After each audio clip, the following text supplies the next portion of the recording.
ఎక్కువ చేయాలి. హరే కృష్ణ.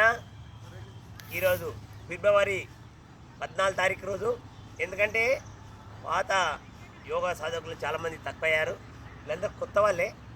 ఎందుకంటే ఐటీఐ గ్రౌండ్లో చేసే యోగా సాధకులు దగ్గర 120 మంది తక్కువస్తురు మీకు. ఎందుకంటే మీకు కూడా తెలడానికి ఈ వీడియో మీ ముందర పెడుతున్నాము. ఎందుకంటే మినిమం 15 మంది వస్తున్నారు, అందరు రాగలరండి. ఎందుకంటే కిస్తులు చేస్తే యోగా కాదండి. యోగా ఏంటనేది రోజు నాన్ స్టాప్గా మనం ఉన్న రోజులు చేయాలి.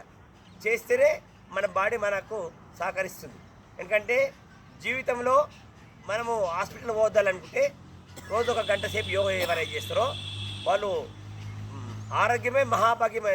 ఏ విధంగా అంటారో ఆరోగ్యానికి యోగా అవసరం, వ్యవసాయానికి నీరు అవసరం అనే ఈ పదం ఏ విధంగా ఉందో మనం కూడా ఖచ్చితంగా ఉన్న రోజులు యోగా చేయాలి.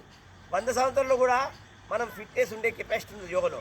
కాబట్టి మనం తినే ఆహార పదార్థాలు కరెక్ట్ లేవు. కాబట్టి పండ్లు, పాలు, ఆహార పదార్థాలు, పత్రం, ఫలం, పుష్పంతో అనే విషయంలో ఈ మాంసాహారం అనే లేకుండా భోజిస్తే, శాకాహారంతో భుజిస్తే ఖచ్చితంగా మా భగవంతుడు దీనికి 100 సంవత్సరాలు గ్యారెంటీ ఇచ్చిండు. కాబట్టి మీరు కూడా అందరూ ఈ యోగను పాటించి ఖచ్చితంగా ఈ యోగని నాన్ స్టాప్ చేయాలని మేము కోరుకుంటున్నాము. అదేవిధంగా ఈ మెడ్చల్లో 4 నుంచి 5 ఈ యోగా సంఘాలు నడుస్తున్నాయి. వాళ్ళందరూ కూడా ప్రామాణికంగా ఏ శాకాహారంతో కూడా యోగా చేస్తున్నారు. వచ్చేటప్పుడు నీళ్ళు తాగడం, గోరువెచ్చని నీళ్ళు తాగడం, రావడం, యోగా చేయడం, ఇవన్నీ కొన్ని బంద్ చేయాలి ఆరోగ్యానికి.